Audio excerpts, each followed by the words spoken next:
In this video, we are going to look at everything you need to know for Cambridge A's Level Mathematics 9709, Pure Mathematics 1, Trigonometry. Let's start with the basics.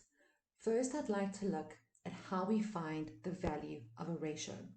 To find the value of a trigonometric ratio, you can put the entire thing into your calculator. So as an example, let's find the value of sine 90 degrees. Take your calculator, you say sine 90, close the bracket, is equal to 1. Now I'd like to look at how we find angles from a ratio. To find the value of an angle, you need to use the inverse on your calculator. So as an example, if cos x is equal to 1 over 2, determine the value of x. In this case, x is the angle and 1 over 2 is the value of the ratio. So you can take your calculator, we say shift cos because we are looking for an angle, put in the value 1 over 2, close the bracket, is equal to 60 degrees. This is the value of x. Now I'd like to move on to trigonometric ratios and right angle triangles. You should know this from IGCSE, and we don't really see many exams questions using these ratios, but you never know what Cambridge is going to use, and this is still in the syllabus. So remember that sine theta is equal to opposite over hypotenuse, cos theta is equal to adjacent over hypotenuse, and tan theta is equal to opposite over adjacent. To remember these ratios, you can use SOHCAHTOA. Now let's move on to trigonometric ratios on the Cartesian plane. And we do see examination questions that focus on the Cartesian plane.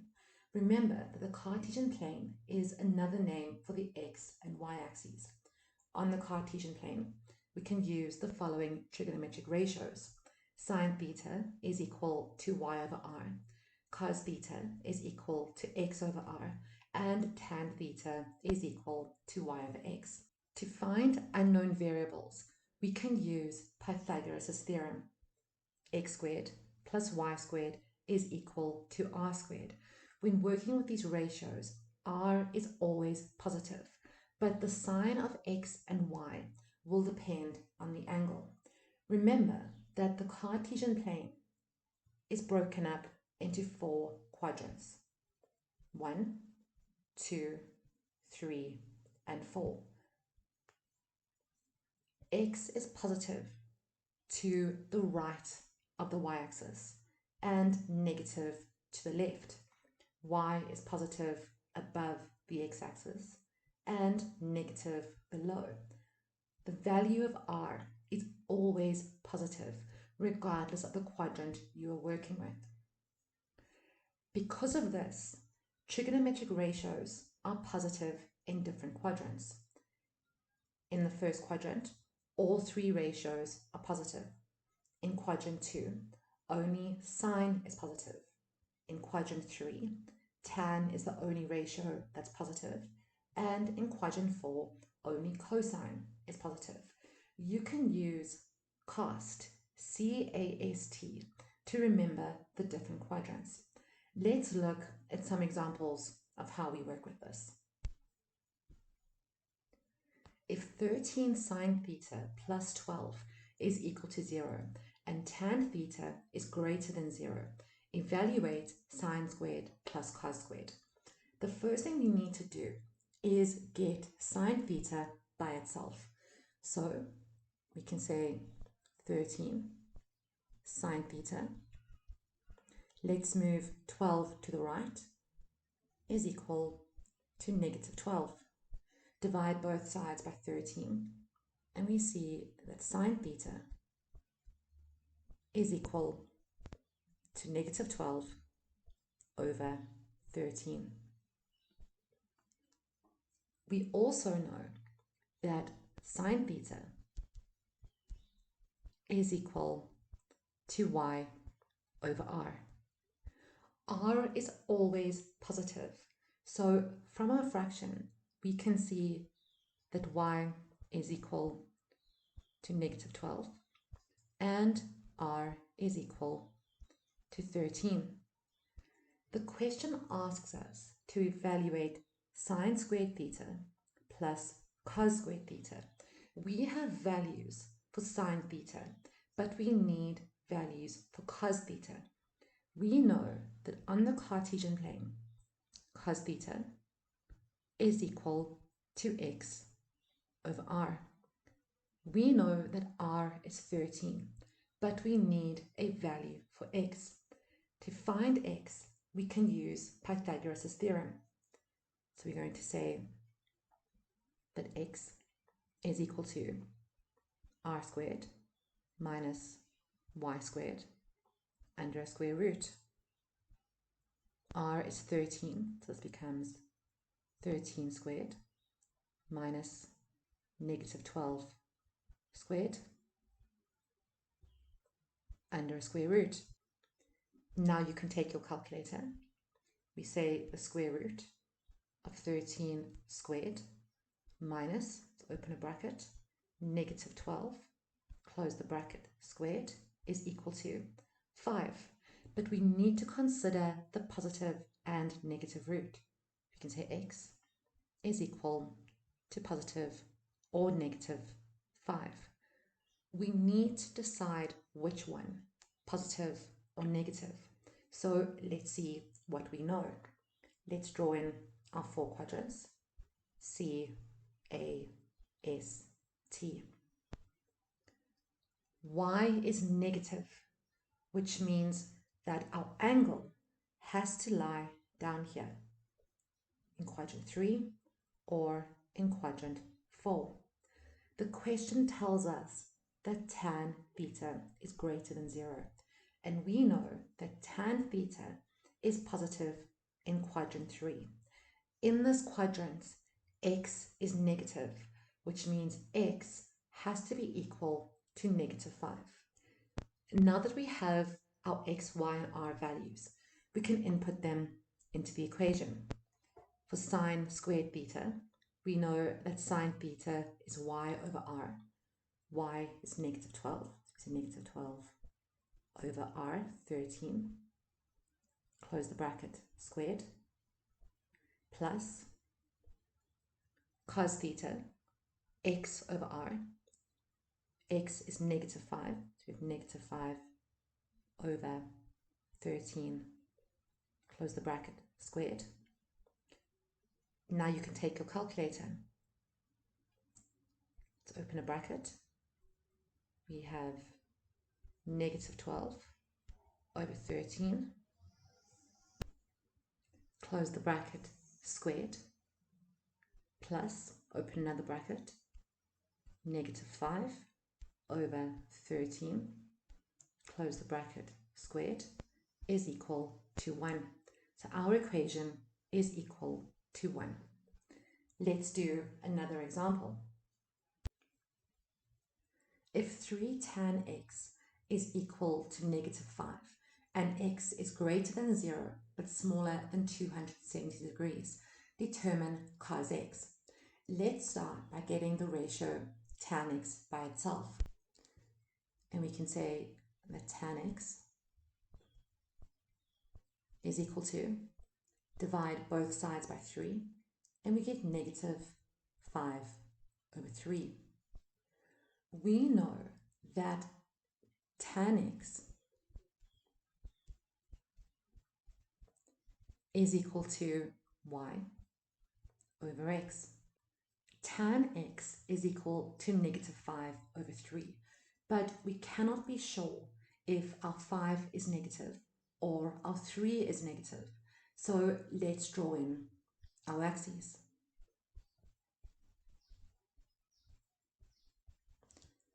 Tan x is equal to negative 5 over 3.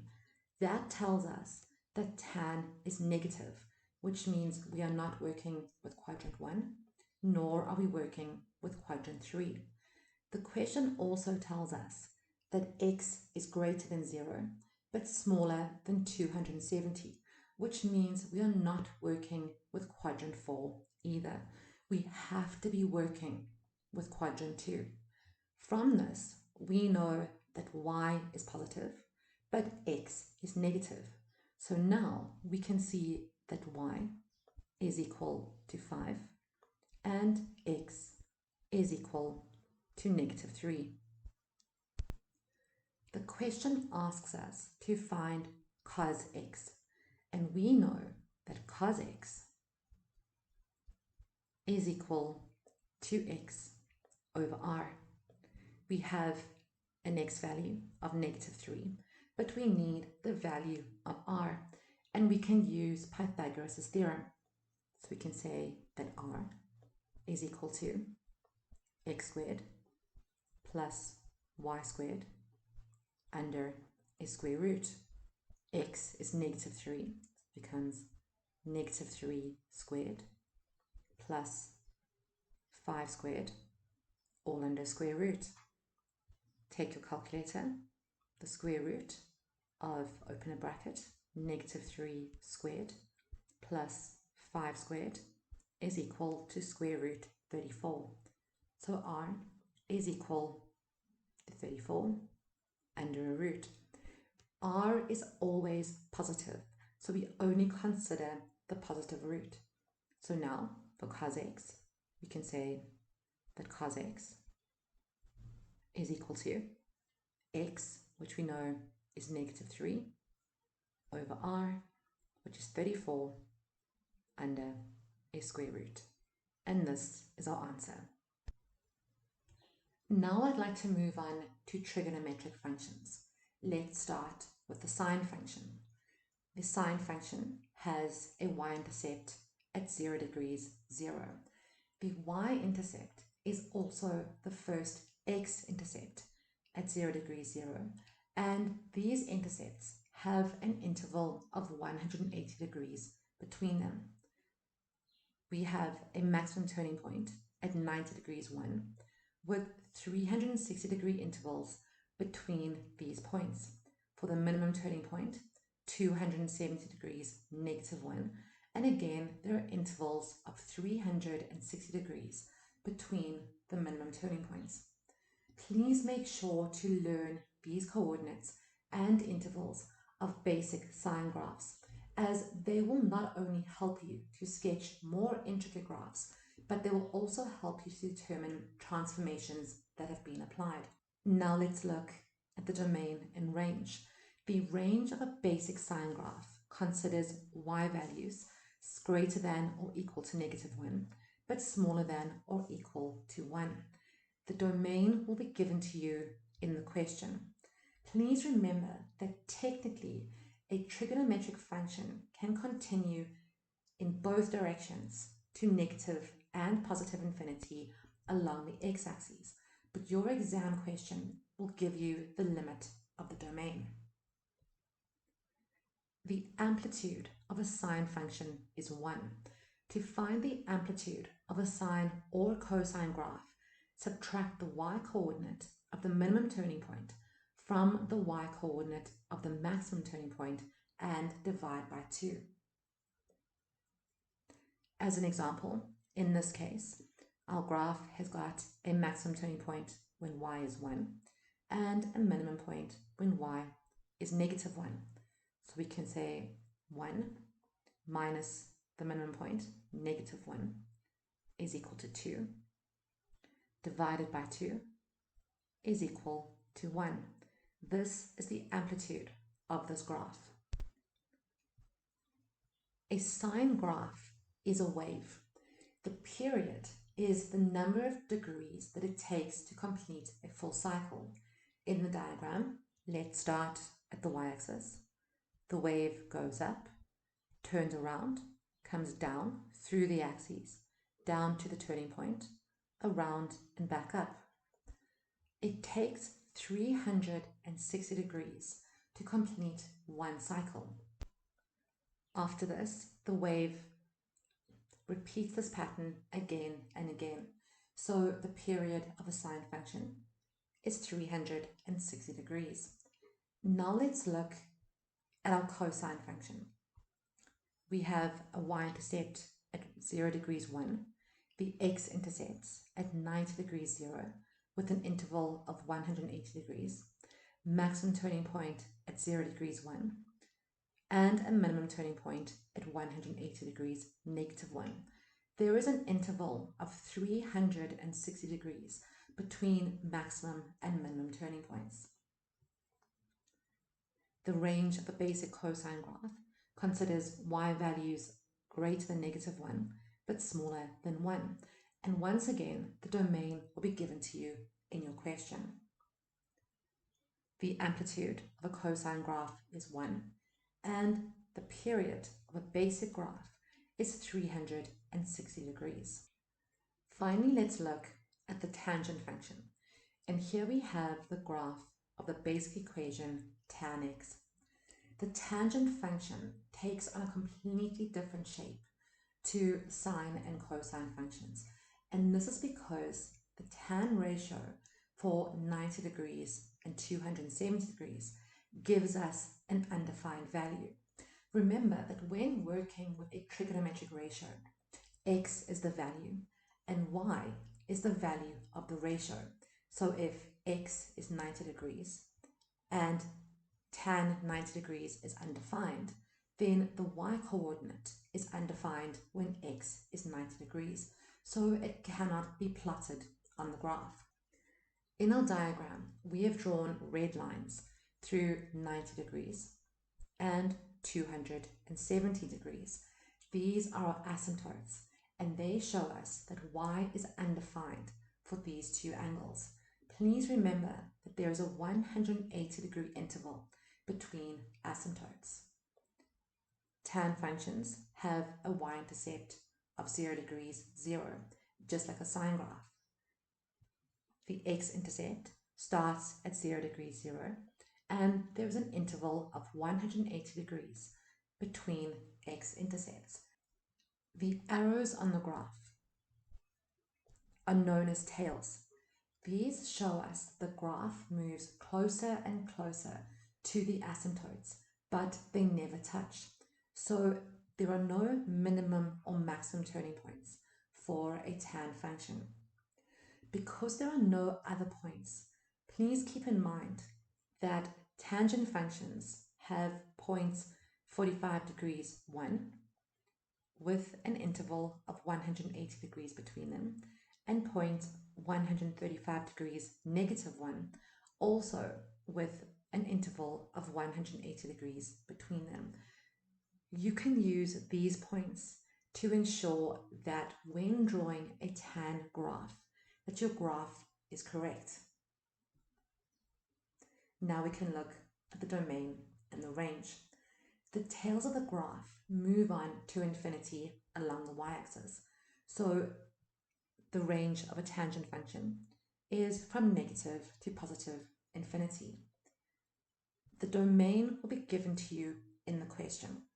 But remember that x cannot be 90 degrees, 270 degrees, or anything with an interval of 180 degrees. So regardless of your given domain, please remember the positions of your asymptotes.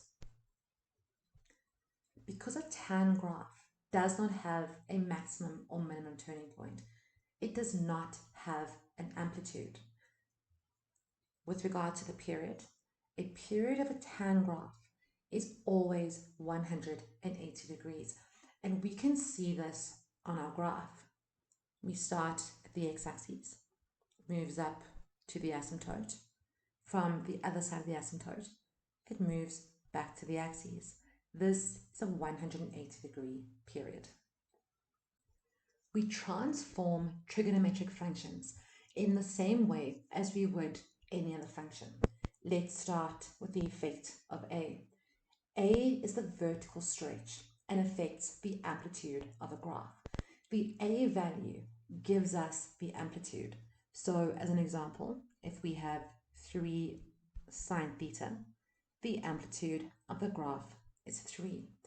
When applying the effect of A to a graph, we multiply the y-coordinate of each point by A.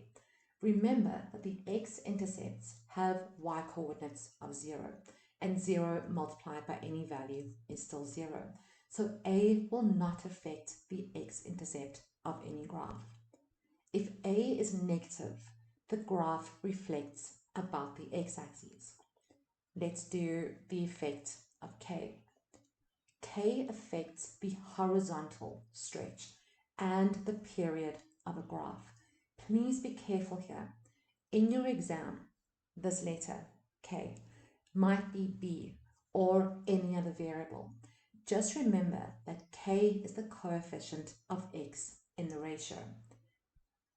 When applying the effect of K, we divide the X coordinate of each point by K, and we divide the intervals between x-intercepts and turning points by K as well. Just like we saw with quadratic and hyperbolic functions, the larger the value of K, the narrower the function becomes. Now let's look at the effect of Q. Q affects the vertical shift. If Q is positive, the graph shifts upwards, but if Q is negative, the graph shifts downwards. When applying the effect of Q to a graph, you add Q to the y-coordinate of each point. Now let's look at the effect of P. P affects the horizontal shift of a graph. In most questions, P will be in a bracket with X. So as an example, sine X plus P, and Q will be outside of the bracket. This is how we tell the difference between P and Q.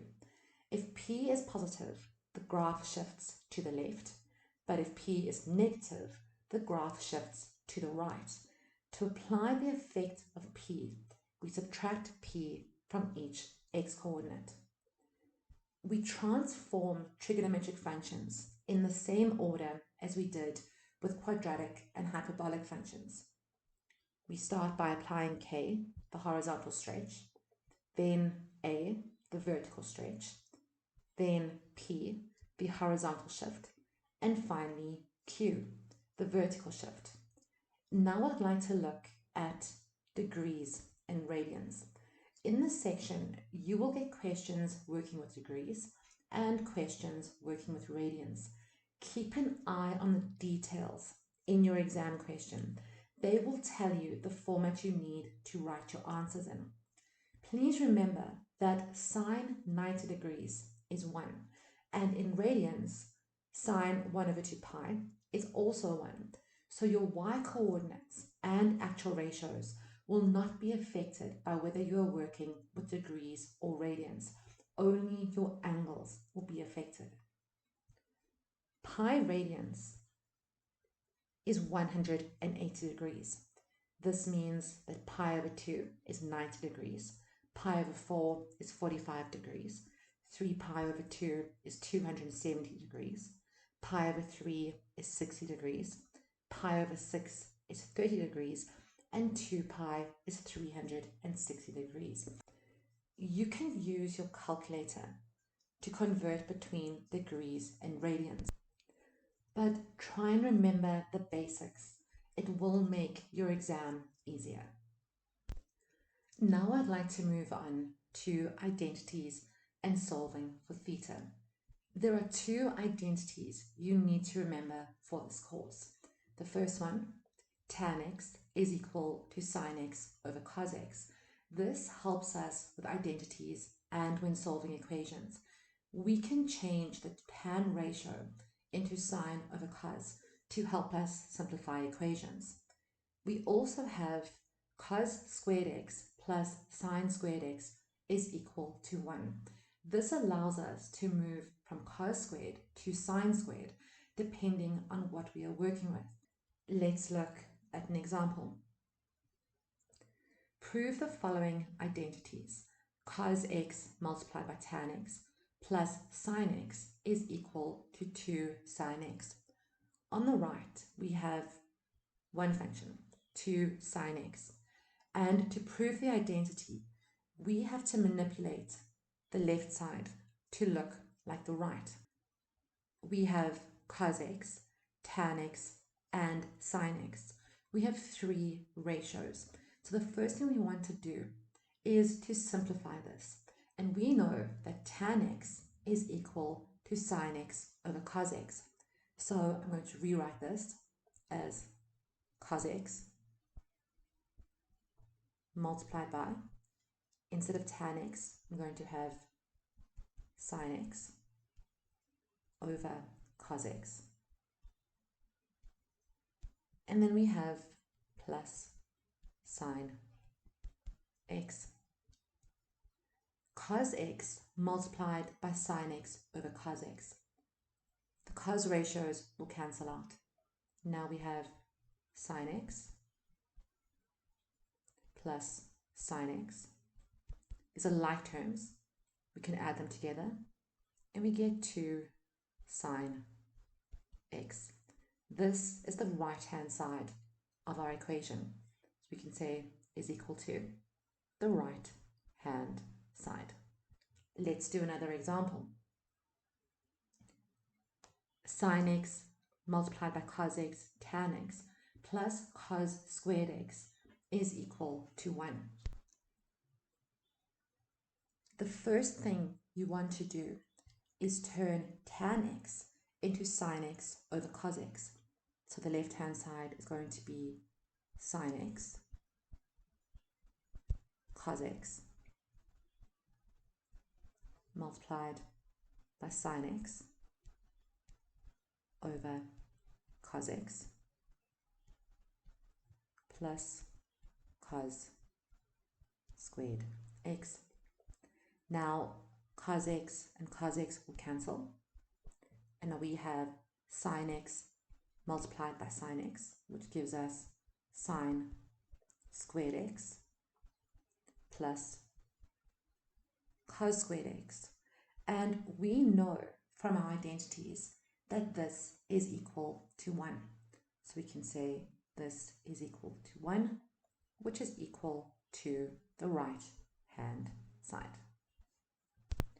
Let's do one more example. Here we have 2 fractions on the left is equal to 2 over cos squared x. It is easier to turn 2 fractions into 1 as opposed to turning 1 fraction into 2. So in this case, we want to turn these 2 fractions into 2 over cos squared x. We need to add these together, which means we need a common denominator. So we need to multiply them out. So we're going to get 1 plus sine x plus 1 minus sine x over 1 minus sine x, put into a bracket, multiplied by 1 plus sine x. Now in the numerator, 1 plus 1 gives us 2. Sine x minus sine x, those will cancel out. In our denominator, 1 multiplied by 1 is 1. 1 multiplied by sine x minus sine x, those will cancel. And we get minus sine squared x. But in this course, we know that cos squared x plus sine squared x is equal to 1. We need a fraction with a denominator of cos squared x. So let's make cos squared x the subject. We can say that cos squared x is equal to, move sine squared to the right, 1 minus sine squared x. Here we have 1 minus sine squared x, and here we have 1 minus sine squared x, which means that this is equal to 2 over cos squared x. And this is now equal to the right-hand side. Now I'd like to look at how we can solve equations. We know that if we substitute different angles into x in our trigonometric ratio, we will get the respective value of y. Each angle of x only gives us one y value, but one y value gives us more than one value of x, and you will need to find the possible values of x in a specified domain. In the graph, we see y is equal to sine x, and as an example, we can see that we have the point 90 degrees 1. When x is 90 degrees, y is 1. There is only one point in this graph where y is 1. But let's look at the example sine x is equal to 1 over 2, and we need to find x. 1 over 2 is a y coordinate, and we need to find the possible x coordinates. So let's take our calculator. We are looking for an angle. We can say shift sine 1 over 2 is equal to 30 degrees. And I'm going to mark this on my graph over here. But if I were to draw a horizontal line, I can see that there's another point over here with the same y coordinate of 1 over 2. This tells me that in this domain, I need to consider two possible values of x. I know that this point is 30 degrees. I'm going to say that x is equal to 30 degrees. Values with the same y coordinate are equidistant from the turning point and equidistant from the x-intercepts. The point on the left is 30 degrees. It is 60 degrees away from the turning point. This means that this point on this side has to be 60 degrees away from 90. So to find the x-coordinate of my other point, I can say 90 degrees plus 60 is equal to 150 degrees. I need to consider both of these values as possible x-coordinates in this question. When finding angles, arrange the equation with the trigonometric ratio as the subject and use your calculator to find the basic angle. Then sketch a basic graph of that function, and you can use either your turning points as midpoints to find the other angle, or you can use the x-intercepts. Just remember that every point with the same y coordinate is equidistant from both the turning points and the x-intercepts. Let's look at some examples. Solve the following equation for x is greater than 0 but smaller than 360 degrees. And we are given the equation 2 sine squared x is equal to sine x. We have a squared term, so we are working with a quadratic. So let's move sine x to the left. We have 2 sine squared x minus sine x is equal to 0. Now we can take sine x out as a common factor. So we have sine x, open a bracket, 2 sine x minus 1 is equal to 0, which means that sine x is equal to 0, or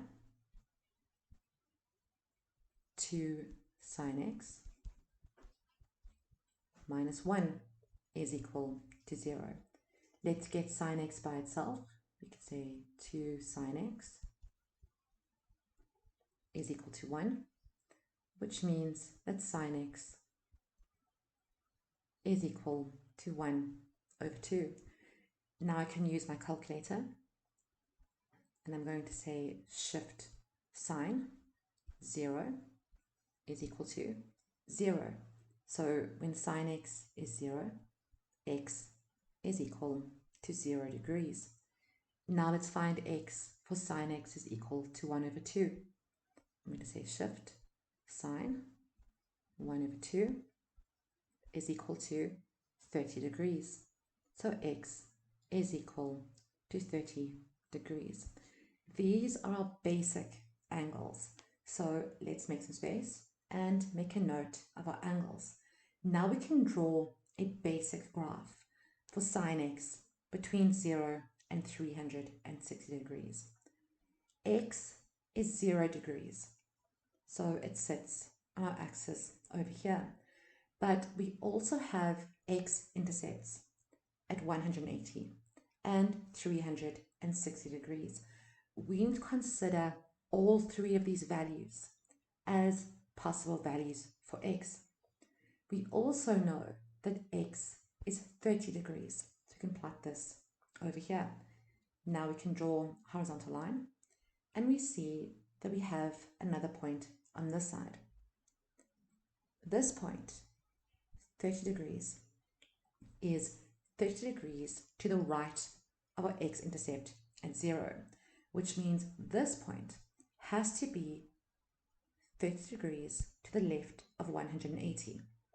180 minus 30 is equal to 150. This point, I'm going to make a note of it down here, is when x is equal to 150 degrees. So to consider all possible values of x, we need to consider the x-intercepts, 0 degrees, 180 degrees, 360 degrees, 30 degrees, and 150 degrees. We need all 5 of these values for our answer. Let's do another example. 3 cos squared x plus 2 cos x minus 1 is equal to 0. We have a square term, so we are working with a quadratic. And a lot of people battle with quadratics with trigonometric ratios. So to make it easier, let's make the ratio a variable. Let's say m. So I'm going to say let m equal cos x. So now my quadratic becomes 3m squared plus 2m minus 1 is equal to 0. In order to solve for m, the easiest way is to use the quadratic formula. M is equal to negative b plus or minus b squared minus 4ac under a square root all over 2a. So I can say m is equal to, our b term is 2, so this becomes negative 2, plus or minus b squared, 2 squared, minus 4, multiplied by a, which is 3, multiplied by c, negative 1, under a square root, all over 2 multiplied by 3, which is 6. Now I can use my calculator to find the value of the root. 2 squared minus 4 multiplied by 3 multiplied by negative 1 is equal to 16. Let's square root, and we get 4. So now m is equal to negative 2 plus or minus 4 all over 6. Let's find our values for m. Negative 2 plus 4 gives us 2 divided by 6. So we can say that m could be equal to 2 over 6. Simplify, and we get 1 over 3. Or negative 2 minus 4 gives me negative 6 over 6. which is equal to -1. So m could be equal to -1. But I'm not solving for m. I'm solving for cos x. I know that m could be equal to 1 over 3, which means that cos x could be equal to 1 over 3. I know that m could be equal to -1, which means that cos x is equal to -1. Now that I have the values for the ratio, I can find the angles x. So let's find x when cos x is 1 over 3. So I can say shift cos 1 over 3, close my bracket, is equal to 70,528. Let's round off to 2 decimal places. And I say that x is equal to 70,53 degrees. Now let's find x when cos x is -1. So I can say shift cos -1, close the bracket, is equal to 180 degrees. So x is equal to 180 degrees.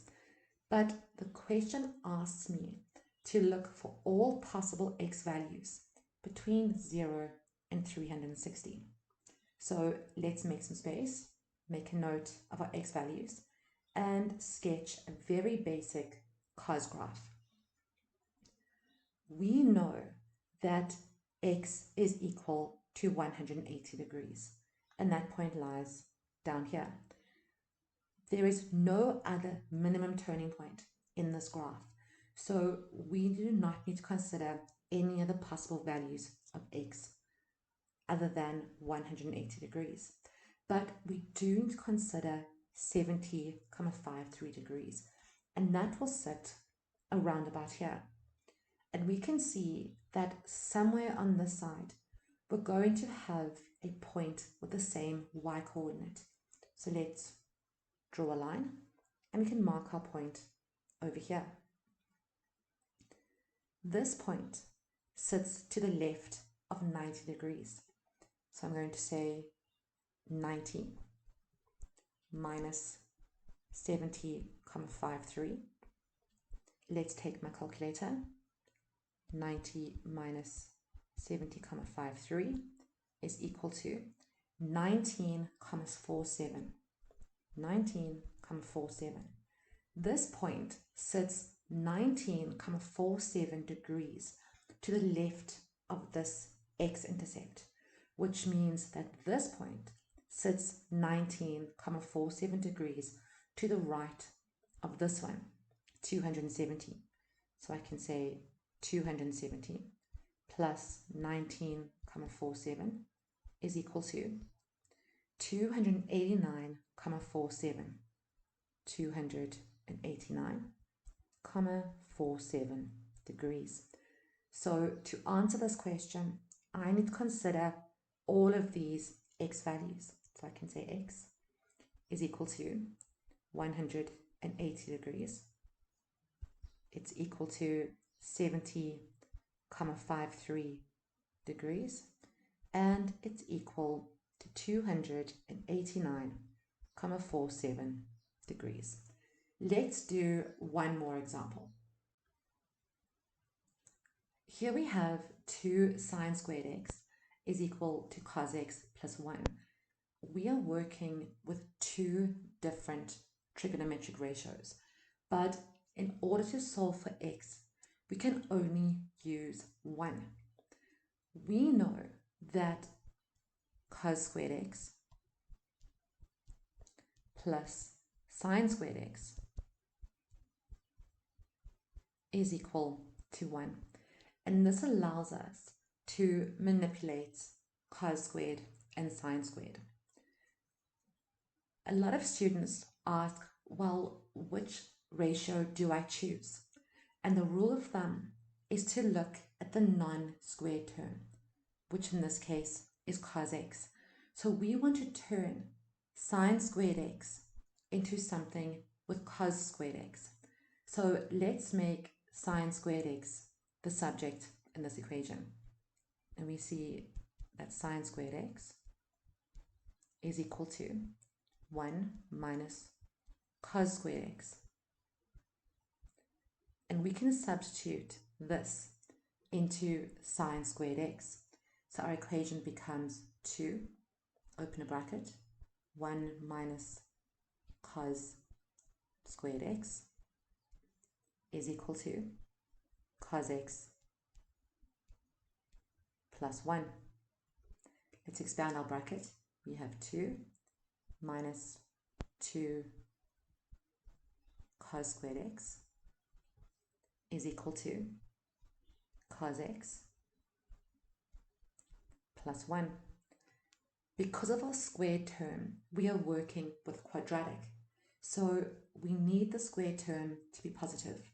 So let's move all of our terms to the right. We have cos x plus 1. I'm going to subtract 2 and then add 2 cos squared x. We can make this equal to 0. Now we can add like terms. Let's start with our square. 2 cos squared x plus cos x. 1 minus 2 gives us negative 1. And this is equal to 0. Once again, I'm going to turn my ratio into the value m. I'm going to say m is equal to cos x. Now my equation becomes 2m squared plus m minus 1 is equal to 0. And now I can solve for m. I'm going to make some space and rewrite my equation up here. Now to solve for m, let's use the quadratic formula.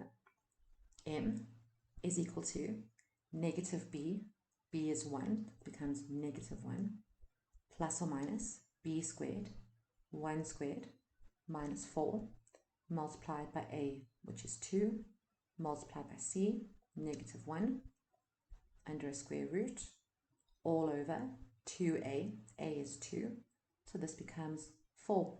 Now I can use my calculator to find the value of the root.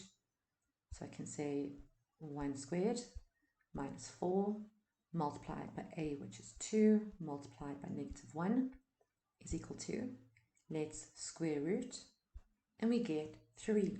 So m is equal to negative 1 plus or minus 3 all over 4. So I can see that m is equal to negative 1 plus 3 gives me 2 over 4. Simplify, and I get 1 over 2. Or m is equal to negative 1 minus 3 gives me negative 4 over 4, and I get negative 1. But once again, I am not solving for m. I am solving for cos x.